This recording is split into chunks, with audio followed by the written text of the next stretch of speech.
Sungai Bengawan Solo merupakan sungai terpanjang di Pulau Jawa dan mengalirkan air dari daerah aliran sungai atau DAS seluas kurang lebih 19.551 km persegi. Mulai dari pegunungan Sewu di sebelah barat selatan Surakarta ke Laut Jawa di utara Surabaya melalui alur sepanjang kurang lebih 600 km. Wilayah Sungai Bengawan Solo terletak di Provinsi Jawa Tengah dan Jawa Timur, serta sedikit provinsi di daerah istimewa Yogyakarta. Secara astronomis terletak pada 110 derajat 18 bujur timur sampai 102 derajat 45 bujur timur dan 6 derajat 49 lintang selatan sampai 8 derajat 08 lintang selatan. Beriklim tropis dengan suhu udara dan kelembaban yang tinggi. Assalamualaikum, salam sejahtera, salam, Om Swastiastu, Namo Buddhaya, salam kebajikan. Suatu kebanggaan untuk kita memiliki sungai yang sangat panjang seperti Sungai Bengawan Solo. Tetapi sangat disayangkan juga jika kita tidak bisa menjaganya dengan baik, sampai mengakibatkan bencana seperti banjir. Apakah teman-teman tahu Sungai Bengawan Solo pernah mengalami banjir yang sangat besar dalam waktu yang cukup lama? Kira-kira apa penyebabnya? Nah, teman-teman, penyebabnya yang pertama itu karena volume air yang meningkat akibat dari luapan air sungai atau hujan lebat. Selain itu, penyebab terjadinya banjir tidak terlepas juga dari perilaku-perilaku buruk manusia yang tidak disiplin menjaga lingkungan di sekitarnya. Teman-teman, saya Sylvia Julika Sari Febrian. Kalian dapat memanggil saya Sylvia. Dan saya akan menceritakan satu kisah pada kalian, yaitu Sungai Bersih Semua Tenang. Teman-teman, selamat menyaksikan, dan saya akan membawa kalian pada suatu hari. Di sepasang Sungai Bengawan Solo, hiduplah seorang gadis bernama Nara. Dia dan keluarganya menggunakan air dari Sungai Bengawan Solo sebagai sumber mata airnya. Nara adalah anak yang cantik dan aktif. Namun, sayangnya, dia memiliki sifat yang kurang baik. Suatu ketika, dia sedang bermain dengan teman-temannya. Dan tiba-tiba, ada seorang gadis lain bernama Wulan. Dia berjalan bersama kakaknya sembari mengambil cucian.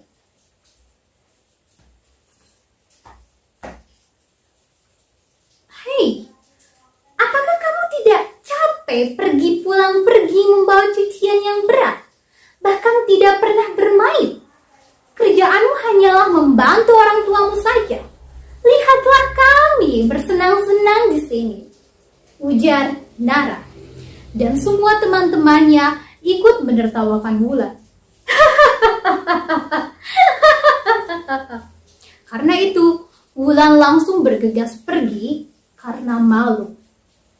Hari demi hari, setiap mereka bermain dan setiap Wulan lewat, mereka terus melakukan perbuatan kurang baik itu.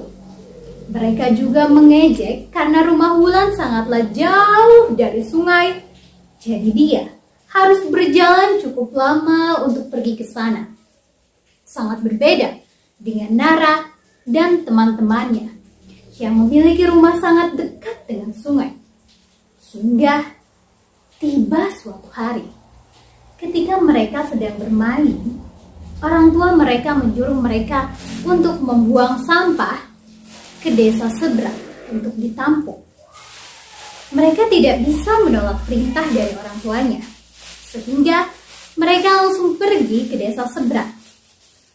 Apakah teman-teman tahu bagaimana setelah itu? Apakah mereka berhasil pergi ke desa seberang untuk membuang sampah? Atau mungkin tidak. Di sana gunung, di sini gunung, di tengah-tengahnya Pulau Jawa. Saya bingung, teman-teman juga bingung. Yuk kita simak ceritanya. Mereka merasa lelah di tengah perjalanan, dan mereka pun berhenti di pertengahan.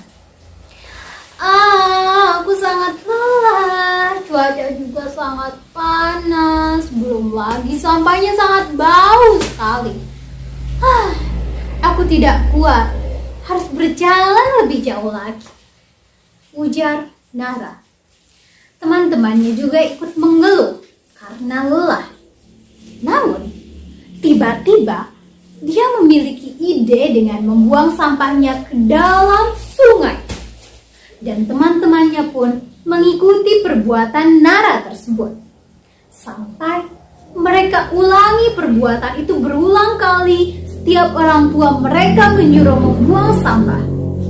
Mereka berpikiran bahwa itu lebih menghemat tenaga dibanding mereka harus pergi ke desa seberang. Awalnya semua baik-baik saja. Sampai suatu hari Nara merasa gatal. Setelah mandi, badannya merah. Tetapi dia tidak menghiraukan itu. Sampai hari demi hari badannya semakin memerah dan lama-kelamaan kulitnya mulai melepuh dan mengeluarkan nanah. Sehingga teman-temannya tidak mau lagi bermain dengannya. Keadaan di sungainya pun mulai berubah. Yang awalnya jernih, sekarang mulai berbau tidak sedap dan tidak sejernih awalnya. Warga yang tinggal di dekat sungai banyak yang terserang penyakit dan beberapa di antaranya ada yang meninggalkan dunia. Seperti tidak cukup beberapa hal yang telah dialami oleh warga sekitaran sungai itu, mereka juga harus mengalami bencana banjir. Bahkan Nara harus kehilangan keluarganya karena terseret bencana tersebut. Selesai. Teman-teman, dari cerita yang telah saya sampaikan, saya harap kita dapat mengambil hikmahnya. Dari sikap Nara dan teman-temannya tersebut, ada yang dapat kita ambil, yaitu yang pertama, jangan suka mengejek orang lain. Yang kedua, jangan jadi orang yang malas. Yang ketiga, jangan buang sampah sembarangan. Karena seperti Nara tadi, jika kita membuang sampah sembarangan, itu akan merugikan diri kita sendiri, lingkungan, dan juga orang sekitar. Perlu diperhatikan juga bahwa akibat dari membuang sampah sembarangan ke sungai itu sangatlah besar. Hal kecil yang bisa kita lihat seperti kisah Nara tadi. Karena itu, dia mempunyai penyakit kulit dari air yang tercemar itu. Orang sekitarnya banyak yang teracuni dari pencemaran, hingga harus kehilangan keluarganya karena bencana banjir yang diakibatkan dari perilaku tercela membuang sampah sembarangan. Jadi teman-teman, cukup sekian yang dapat saya sampaikan. Semoga dapat bermanfaat. Sampai jumpa dan jangan lupa untuk terus ingat untuk menjaga kebersihan lingkungan, terutama sungai yang dimana adalah sumber dari kehidupan. Sungai bersih, semua tenang. Sampai jumpa dan jangan lupa untuk terus menjaga protokol kesehatan.